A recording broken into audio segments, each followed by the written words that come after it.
I knew it was coming, but just to see it, it is just an entirely different level of messed up. This is why One Piece had to get a time slot change. This is why. This is literally the beginning, just the start of Kuma's backstory. This is not even getting into the full extent of just everything. This is just this man's childhood. This is not including everything up to where we're in current present day of One Piece. This right here is messed up. And I'm going to go on a limb here and say it.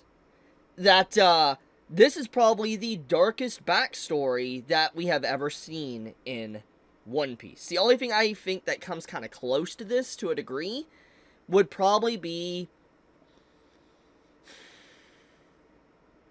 I would say, Nami's. I would say Nami's is the one, in terms of backstory of the main cast or characters we have seen throughout the story, I would say Nami's is the one that comes close. But this one really is messed up when you factor in just what this sequence of events actually means.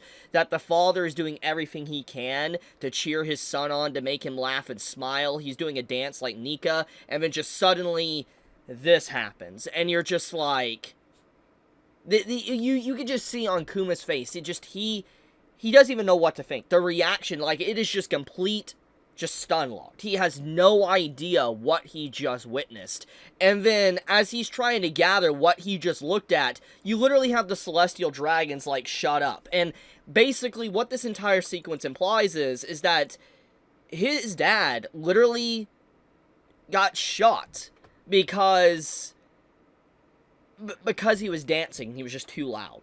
And it goes to reinforce these themes of just how disgusting the Celestial Dragons are, and how they really just don't view human life as life. They don't care about life. They legitimately are just straight up monsters. I mean, we've already known this for a very long time, basically since Sabati, but like, seeing just this again, it really just makes your anger and hatred towards them as like these antagonists or villains within the story just so much more justified, because you literally have a father that's just trying to cheer up his son that's in a very bad situation, and he's doing anything he can. He's just telling his son basically like a bedtime story, an old folktale of Nika and liberation and freedom, and his son, for the first time probably in years, just is experiencing some form of laugh or a smile.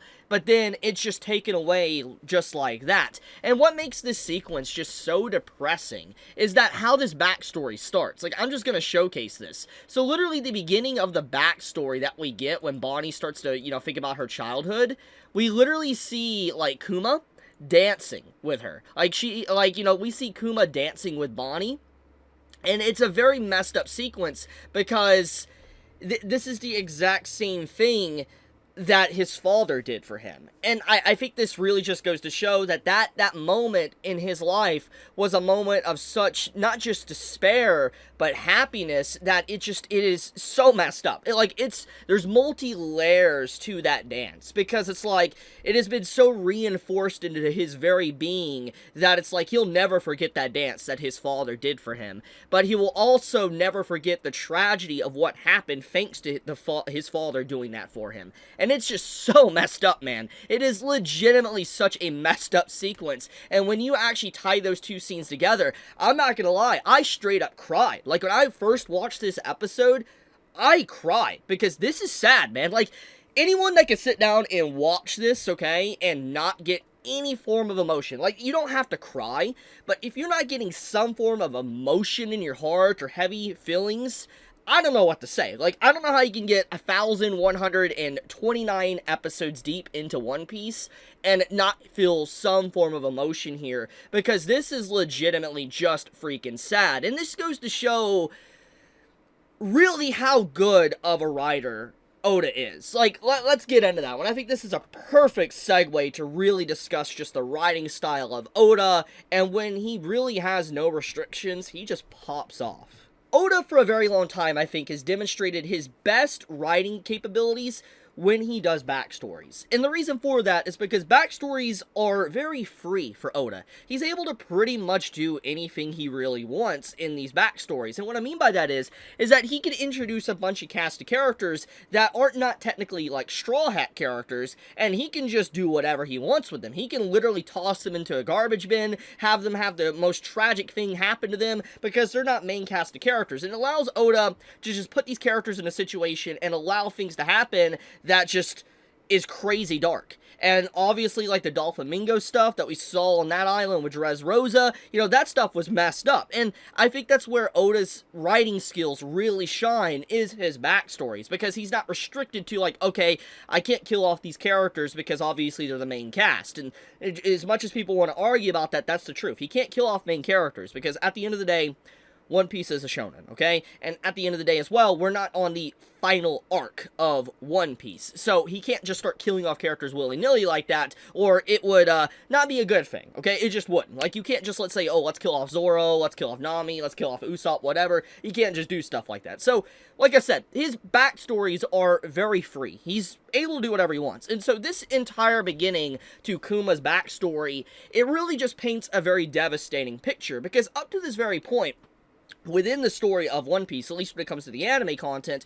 Kuma has obviously been this very mysterious character. We know that he is important. We know he has a lot of deep connections with Dragon, Luffy, Yvonne, and a bunch of others within the verse. He is a very integral character that is super, super deep into the lore and the world building of One Piece, to the technology of pacifistas, you know, Vegapunk, and all that. There is just a lot, okay?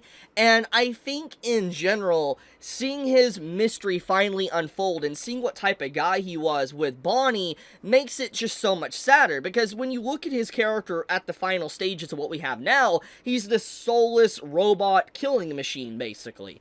And you see this happy-go-lucky looking dad figure just jump in and happy for Bonney, and it's just like, what happened? Obviously, we know the surgery and all that, and him becoming more robotic, yeah, we know that, but it's just, like, what really forced these events? What led to all that to truly happen? Because it's like, he's always been called the Tyrant, like the Tyrant King and all that when he was a warlord, and it brings up a lot of questions. So, seeing this entire backstory, it starts to make you wonder, why in the hell would someone that went through just so much, didn't just lose his father, but lost his mother like that? He never even really got to say goodbye to her. You know, why would anyone like Kuma ever want to work for the government? And not even just work for the government, allow your body to be experimented on to such a point to where your body is actually being able to oppress and put people down even further into the dirt than it was before you actually did the test research. And it's just like, why? Why would you do that? And it brings up so much mystery about his character,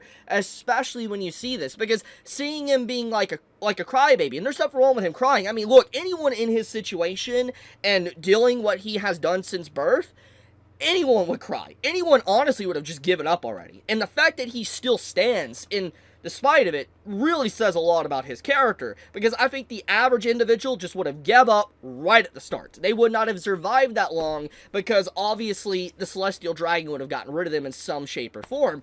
And I think in general, it makes his character just so much sadder, and it makes you wonder what happened from this point to the final point and all that. Like, it just, so many questions. And that's what makes this backstory so engaging, and why, like I said, Oda's storytelling when it comes to backstories is probably some of his highest quality. Now, something I do want to talk about, which I think is very subtle, and I like it so much.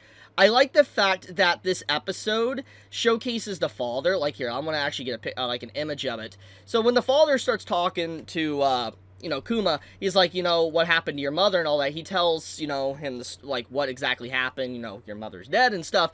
If you take a look at his face, he's beat up, yes, but he has no scar or anything on his face. But when you go into later on in the episode, when he starts to cheer his son up, he has a visible scar on his face. He's lost an eye. And obviously what this showcases is that a lot of time has passed from that point on to this point, and despite that, you know, there is still some smiles that can be had regardless of everything. Once again, showing the strength not just of the father, but also of Kuma himself. But the eye damage, just, it's really sad because it shows just the treatment that these individuals have underneath the Celestial Dragons, and they just, at any given moment, they just can cease existing because maybe they're annoying, maybe they're too loud, maybe the Celestial Dragons are upset with something so they need to take their anger out on someone. That's literally what happens, and it's just, like I said, it's a tragedy, man. And so, the segue here at the end of the story, just when you thought the Celestial Dragons couldn't get much worse, you literally find out that they actually had basically a Hunger Games going on. Well, it's a little bit different than that. They pretty much have it to where they hunt down people on the island just for sport.